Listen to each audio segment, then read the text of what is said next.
कि पहले ये जो शिक्षा थी ये एक वर्ग के बांध रखी थी और अन्य अशिक्षित थे। परमात्मा ने इसलिए इस बुराई को अन्य समाज में नहीं जाने दे दिया कि ये कत्ती घर के रहेंगे ना गांठ के। आज ब्राह्मणों को देख लो, जो भी पंडिताई करता उसका सर्वनाश हो रहा है। जो भी ब्राह्मण बना करता लास्ट में ब्राह्मणी होगी इसकी ये हमने खूब देखा हुआ। ब्राह्मण मतलब ये नहीं कोई जाति कास्ट ब्राह्मण नहीं है, क्योंकि हमने ज्ञान से उठना ऊपर। इन संसारिक जो बंधन है, सीमाएं हैं, ये ज्ञान से अपने आप टूट जाएंगी। मेरे पूज्य गुरुदेव जी स्वामी राम देवानंद जी, ये इसी हरियाणा के रहने वाले,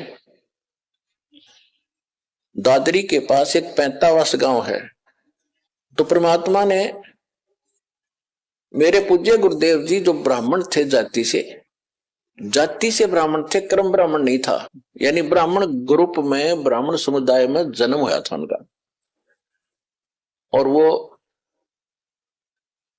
अपना खेती थी, किसानी करते थे उनके माता पिता, और उनके भी जमीन थी 5-4 किले एकड़ जमीन उनके हिस्से में। उसके पिताजी के पास तो काफी जमीन थी, तो खुद पाली जाते थे। तो वो ब्राह्मण थे जाति के।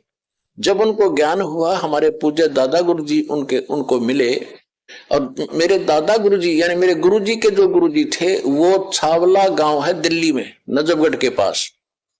उस छावला गांव के वो जाट थे, और उन्होंने फिर काशी विद्यापीठ में, उसके बाद फिर ये हल्की हो गई थी। मतलब जैसे हमारे गुरुजी जो थे, हमारे दादा गुरुजी जाट थे, और हमारे दादा गुरुजी के जो गुरुजी थे वो भी ब्राह्मण थे। और वो काशी विद्यापीठ वो पढ़ नहीं सके, उसने उन बच्चे को अपना गोद लेकर यानी अपना शिष्य बनाकर सर्टिफिकेट बना के भेजा कि काशी विद्यापीठ में पढ़ का। तो हमारे दादा गुरुजी थे वो काशी विद्यापीठ में 4 विषय के आचार्य बन गए। और उसके बाद फिर मेरे दादा गुरुजी को पंडित चिदानंद नाम था उनका, चिदानंद जी महाराज। उन पंडित चिदानंद जी कहा जाने लगा, क्योंकि वो 4 विषय में के आचार्य बन गए, 4 विषय के, 4 सब्जेक्ट के। और उनका एक गांव है, उनका गांव गोपालपुर, तहसील खरखोदा, जिला सोनीपत। गांव गोपालपुर में एक आश्रम है छोटा सा, उस पे लिखा हुआ है पंडित चिदानंद आश्रम गोपालपुर। दास उसको देख कर आया है। तो कहने का भाव यह है कि हमारे दादा गुरुजी जाट होते हुए पंडित कहलाए, और मेरे पूज्य गुरुदेव जी ब्राह्मण होते हुए वो ब्राह्मण नहीं, एक संत कहलाए, स्वामी संत। तो ये जाति कर्म से है, अपनी जन्म जात से नहीं होती। जैसे आज कोई भी लड़का, जैसे हमने देखा एक जाट, और जहां दास सर्विस करता था नहर विभाग में, वहां चिनाई का काम करता था, राजमिस्त्री कहलाता था, राजमिस्त्री। और गांव में भी उसने राजमिस्त्री कहते थे, जाट होते हुए भी। तो इसी प्रकार एक ब्राह्मण का लड़का दिल्ली में नाई की दुकान खोल रहा है, बार्बर, तो उसको राजेश बार्बर कहते हैं, जबकि वो पंडित है वर्ण से, लेकिन कर्म से वो बार्बर नाई कहलाता है। तो इसी प्रकार हमारी ये जातियां बनती चलेगी, ग्रुप बन गए फिर, क्योंकि पहले व्यवसाय परंपरागत होते थे, और उसी परंपरा में विवाह होना इसलिए कंपलसरी था, क्योंकि जैसे जाट की लड़की और कुमार का व्याधि, तो जाट का व्यवसाय कुछ और है और कुम्हार का कुछ और, वह जाते सारे बर्तन फोड़ेगी। और कुम्हार की लड़की कुम्हार के ब्याह जा, तो उसको पहले ट्रेनिंग होती है उस काम की, वो ठीक जाते ही रलमिल हो जाती थी। इसलिए हमारा विवाह अपने वर्ण में ही अपने होना कंपलसरी था, अनिवार्य था उस समय। इसी तरह किसान की लड़की किसान के ब्याह जाती थी, तो वो काम से पहले ट्रेंड होती थी, झगड़े ना बढ़ते, काम खराब नहीं होते थे। तो अब समय बदल गया है, व्यवसाय भी काफी बदल गया है, तो इसमें अगर इंटरकास्ट शादी होती है कोई दिक्कत नहीं, क्योंकि हम मनुष्य हैं, हम एक पिता के बच्चे हैं, और हमारा एक ही उद्देश्य है, यहाँ से मोक्ष कराना और सतलोक जाना, वहां कोई झगड़ा ही कोई नहीं। तो इस प्रकार हमने इस काल के जाल को काटना है, हर तरह से इसको कंडम करना है, सच्चाई को ऊपर लाना है।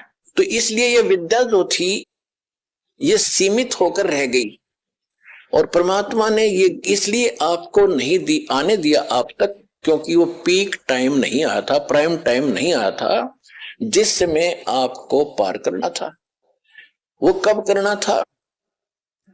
परमेश्वर ने काल से कहा था, जब काल की और परमेश्वर कबीर जी की गोष्ठी हुई थी प्रथम सतयुग में।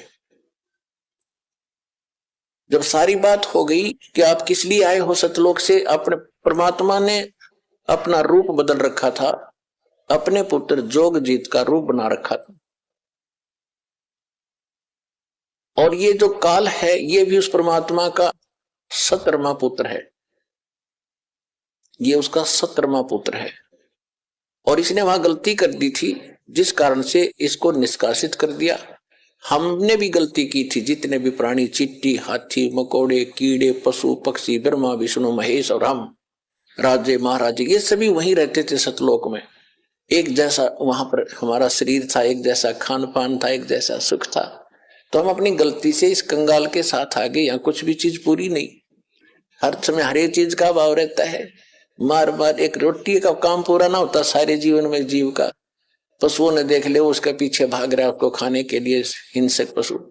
पशु जैसे पशु है दूसरे शाकाहारी, वो सारा दिन घास चर चर के खाएं जार निकालें जार, खाएं जार निकालें जार, मर जाओ। क्या यही जीवन है? सतलोक में सारी सुविधाएं हैं, जो खाओगे वही बॉडी में ही हजम होता है, ना कोई टट्टी ना पेशाब, उसमें कुछ नहीं होता। ऐसा गजब का ना कोई। अब सोता उठते आदमी फ्रेश होता है, फ्रेश होते सबसे पहले टट्टी मास दे है। तो यहां तो ऐसा ही रहेगा। तो वहां चलेंगे हम जहां सारा सुख है, इतना सुंदर शरीर कभी व्यर्थ नहीं होते, वहां कोई बकवास नहीं आती, मन में दोष नहीं होता। जब आत्मा निर्मल हो जाती है, विकार होते ही नहीं, बकवाद करने की इच्छा ही नहीं बनती। तो ज्ञान से अब परमात्मा ने ये शिक्षा इसलिए दी हमारे को कि हम जो मैं बताऊंगा, परमात्मा के ने कहा था कि जो ज्ञान हम देंगे फिर हम अपना एक दास भेजेंगे। वो तो ज्ञान परमात्मा 600 वर्ष पहले सतगुरु रूप में दे गए थे, कबीर भगवान कबीर वाणी के माध्यम से। कबीर सागर, कबीर बीजक, कबीर शब्दावली, कबीर साखी, इस तरह उन्होंने कई भागों में बांट रखा है, बाद में प्रिंट करने वालों। बाकी सभी कबीर वाणी है, जिसके विषय में गीता अध्याय नंबर 4 के श्लोक नंबर 32 में कहा कि वो परमात्मा स्वयं अपने मुख कमल से जो ज्ञान देता है उसमें यज्ञ यानी धार्मिक अनुष्ठानों की जानकारी विस्तार के साथ बताता है, और उसको जानने के बाद सब कर्मों से मुक्त हो जाता है। चौथे अध्याय के 34वें श्लोक में कहा कि उस ज्ञान को तत्वदर्शी संतों के पास जाकर समझ। तो कहने का भाव यह है कि परमात्मा ने 600 वर्ष पहले आकर ये तत्व ज्ञान बताया था। तो जब काल से बात हुई थी और परमात्मा अपने जोगजीत पुत्र के रूप में आए थे, जब काल के लोक में प्रवेश किया, किस लिए आए थे? कि हमें दुखी देखा कि ये मेरे बच्चे वहां कितने सुखी थे, कोई दुख नहीं था, कोई मृत्यु नहीं, कोई कैंसर नहीं, कोई कोढ़ नहीं, कोई बीपी हाई ना लो होता था, ना कोई शुगर बीमारी थी, और ना इनको खाने का अभाव था, मजदूर बने फिरते। काल ने हमारे को कितना मूर्ख बना रखा। आइए अब देखते हैं कबीर सागर का सरलार्थ पुस्तक से अध्याय आत्मबोध का सारांश, पेज नंबर 371। कबीर सागर में 30वां अध्याय आत्मबोध पृष्ठ नंबर 6 पर है। आत्मबोध का अर्थ है आत्मा को परमात्मा की भक्ति का ज्ञान करना। आत्मबोध आत्मज्ञान। आत्मबोध का अर्थ है कि आत्मा क्या है, यानी आत्मा की जानकारी, आत्मा को उसका अस्तित्व बताना, यानी जीव को उसकी स्थिति, सामर्थ्य, कर्म अकर्म का ज्ञान कराना। ऋषिजन यानी ऋषिजन कहते हैं कि आत्मज्ञान हो जाने से जीव मुक्त हो जाता है। यह गलत है, क्योंकि यदि किसी रोगी को किसी ने ज्ञान करा दिया कि आपको अमुक रोग है, इतना जानने से वह व्यक्ति रोग मुक्त नहीं हो सकता। उसको वेद का ज्ञान भी कराना पड़ेगा, तब रोग समाप्त होगा। जीव को ज्ञान हो गया कि आप जन्म मरण के रोग से ग्रस्त हैं। जब तक जन्म मरण समाप्त नहीं होगा तब तक जीव को परम शांति नहीं हो सकती, जो गीता अध्याय 18 श्लोक 62 में कही है। कूप की छाया कूप के माही, ऐसा आत्मज्ञाना। भावार्थ है कि जैसे कुएं की छाया कुएं में सीमित है, उसका बाहर कोई लाभ नहीं है, इसी प्रकार यदि आत्मज्ञान करा दिया, समाधान हुआ नहीं, तो उस ज्ञान का कोई लाभ नहीं है। इस अध्याय में परमेश्वर कबीर जी ने आत्म तथा परमात्म दोनों का ज्ञान करवाया है। आत्म और परमात्म एक के नूर जहूर, बीच में झाई कर्म की ताते कहिए दूर। भावार्थ है कि आत्मा और परमात्मा का मिलता जुलता अस्तित्व है, क्योंकि आत्मा का जनक परमात्मा है। सोने के पहाड़ से आभूषण बने हैं तो दोनों सोना यानी गोल्ड ही है। यदि आभूषण वाले सोने में मिलावट है तो उसका मूल्य कम हो जाता है। उसे शुद्ध करने के पश्चात ही वह शुद्ध सोना कहलाता है। शुद्ध करने की प्रक्रिया का ज्ञान होना अनिवार्य है। इसी प्रकार आत्मा कर्म के मैल से जीव बनी है। इसको शुद्ध करने के लिए यानी मोक्ष प्राप्ति के लिए ज्ञान कराना आवश्यक है।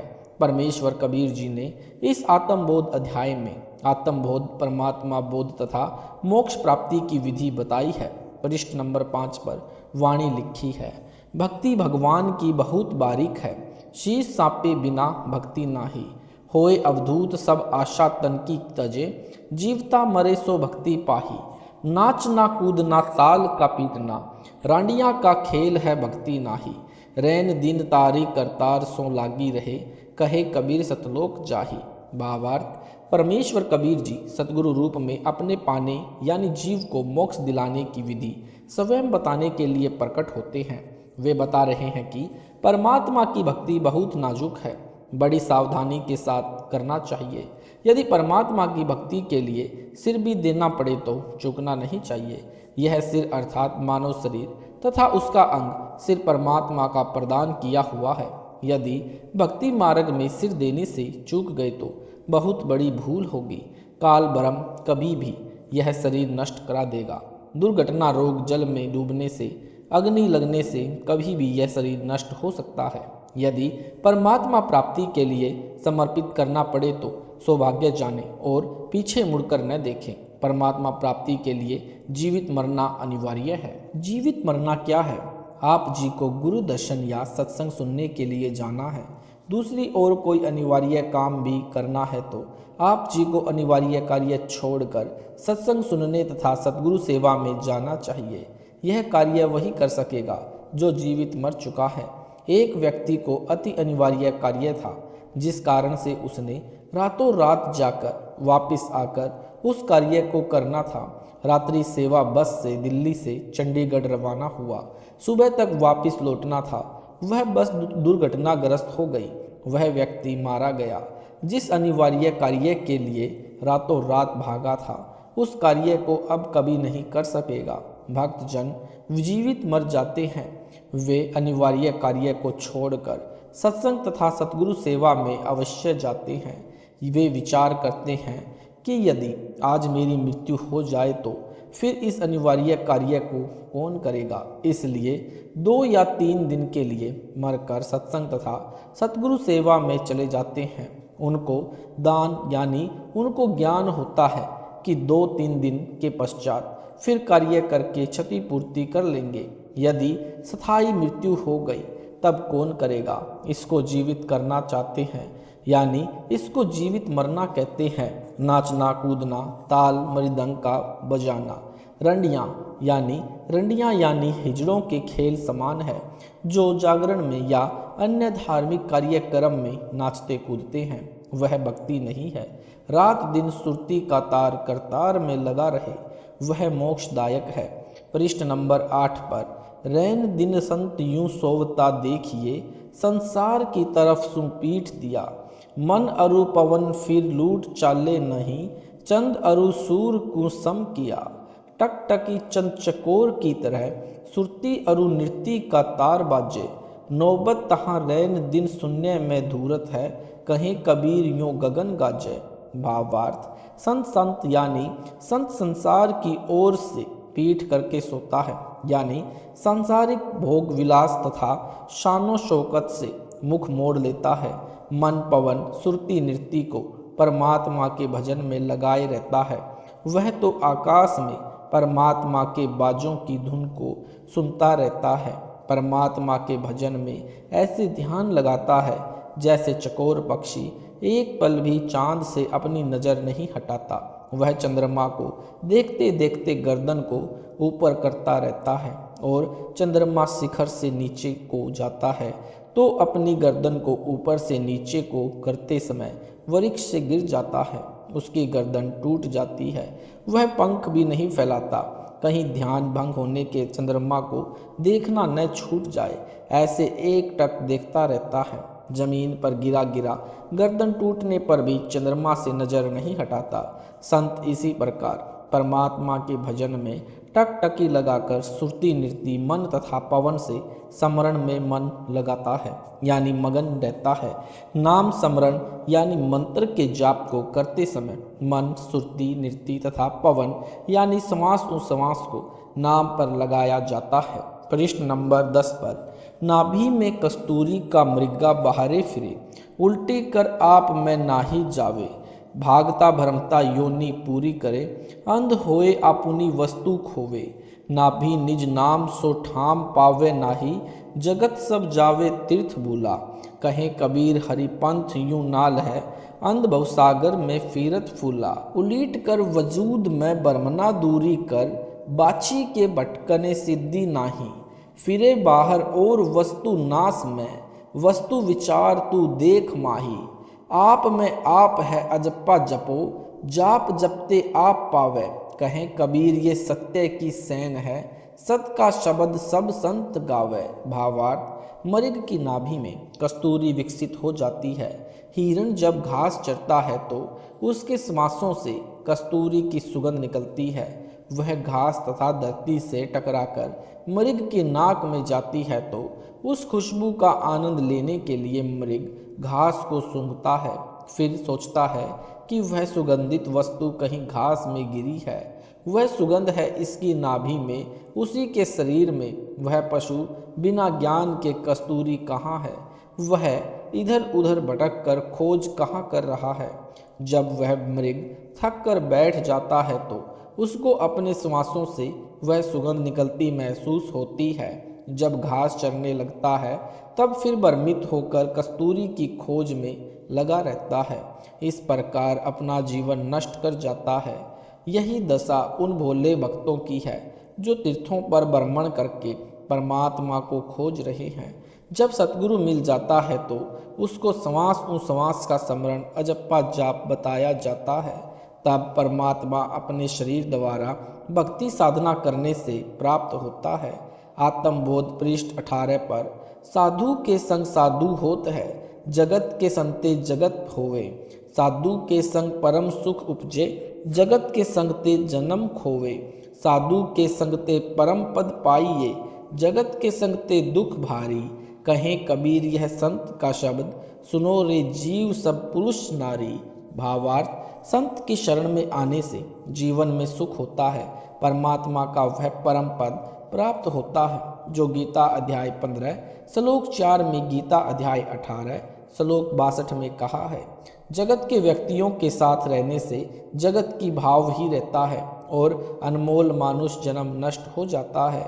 आत्मबोध पृष्ठ 21 पर नर को बांधने को एक नारी बनी, दूसरा और नहीं बंधा है रे, ज्यों चोर को रोकने की एक बैड़ी बनी, काठ बीन नहीं दूसरा फंद रे, उबरे कोई कोटि में संत जन, जाल काट कटी हरि नाम लागे, कहे कबीर फिर फंद में ना पड़े, शब्द गुरु के सुरती लागे। भावार्थ, जिनको गुरु की शरण नहीं है उनके लिए स्त्री भक्ति में बाधक मानी गई है। जब नर दीक्षा ले लेता है तो वह ज्ञान आधार से नारी के साथ बर्ताव करता है। उस नर के लिए नारी बाधा नहीं। स्त्री भी भक्ति करती है तो घर स्वर्ग समान हो जाता है, फिर कोई भी किसी के लिए बंधन नहीं होता। आत्मा को आगे ज्ञान दिया है, पढ़ें।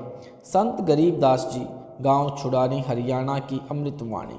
मन तू चली रही सुख के सागर, जहाँ शब्द सिंधु रत्नागर, कोटि जन्म तोहे मरता होगे, कुछ नहीं हाथ लगा रे, कुकर शुकर खर गया भोरे, कौआ हंस बुगारे, कोटि जन्म तू राजा किन्हा, मिटी न मन की आशा, भिक्षुक होकर दर दर हांड्या, मिलानंद गुण रासा। इंद्र कुबेर ईश की पदवी, ब्रह्मा वरुण धर्मराया। विष्णुनाथ के पुर को जाकर, बहुर अपूठा आया। असंख्य जन्म तोहि मरते होगे, जीवित क्यों न मर रे। द्वादश मध्य महल मठ बोरे, बहुर न देह दर रे। दोजख बहिषत सभी त देखे, राजपाट के रसिया। तीन लोक से त्रिपत नाही, यह मन भोगी खसिया। सतगुरु मिले तो इच्छा मेटे, पद मिले पद समाना। चल हंसा उस लोक पठाऊं, जो आदि अमर अस्थाना। चार मुक्ति जहाँ चंपी करती, माया हो रही दासी। दास गरीब अभय पद पर से, मिले राम अविनाशी। सूक्ष्म वेद की वाणी का सरलार्थ। आत्मा अपने साथी मन को अमर लोक के सुख तथा इस काल बरम के लोक के दुख को बताकर सुख के सागर रूपी अमर लोक में चलने के लिए प्रेरित कर रही है। काल यानी बरम के लोक में रहने वाले प्राणी को क्या क्या कष्ट होते हैं, पहले यह जानकारी बताई है। कहा है कि काल के लोक का अटल विधान है कि जो जन्मता है उसकी मृत्यु निश्चित है, और जो मर जाता है उसका जन्म निश्चित है। प्रमाण गीता जी में देखें। श्रीमद् भगवत गीता अध्याय 2 श्लोक 22 में इस प्रकार कहा है, जैसे मनुष्य पुराने वस्त्रों को त्याग कर दूसरे नए वस्त्र ग्रहण करता है, वैसे ही जीवात्मा पुराने शरीरों को त्याग कर दूसरे नए शरीरों को प्राप्त करता है। गीता अध्याय 2 श्लोक 27। क्योंकि जन्मे हुए की मृत्यु निश्चित है और मरे हुए का जन्म निश्चित है, इसलिए बिना उपाय वाले विषय में तू शोक करने के योग्य नहीं है। श्रीमद् भगवत गीता शास्त्र से स्पष्ट हुआ कि काल के लोक का अटल नियम है कि जन्म तथा मृत्यु का सदा बने रहेंगे। जैसे गीता अध्याय 2 श्लोक 12 में भी कहा है कि हे अर्जुन, तू मैं यानी गीता ज्ञानदाता तथा ये सर्व राजा लोग पहले भी जन्मे, ये आगे भी जन्मेंगे। गीता अध्याय 4 श्लोक 5 में गीता ज्ञानदाता ने कहा कि हे अर्जुन, तेरे और मेरे बहुत जन्म हो चुके हैं, उन सबको तू नहीं जानता, मैं जानता हूँ। गीता अध्याय 10 श्लोक 2 में गीता ज्ञानदाता ने यह भी स्पष्ट किया है कि मेरी उत्पत्ति को न तो ऋषि जन जानते हैं न देवता जानते हैं, क्योंकि ये सर्व मेरे से उत्पन्न हुए हैं। इसलिए गीता अध्याय 8 श्लोक 15 में कहा है कि माम उपेत्य पुनर्जन्म दुखालम आशा स्वस्तम न आपिनुवंतु महात्मान सिद्धियम परमाम गता। अनुवाद। गीता ज्ञानदाता ने कहा कि मुझे प्राप्त होकर तो दुखों के घर व नाशवान संसार में पुनर्जन्म है। महात्मा जन जो परम सिद्धि को प्राप्त हो गए हैं, यानी पुनर्जन्म को प्राप्त नहीं होते।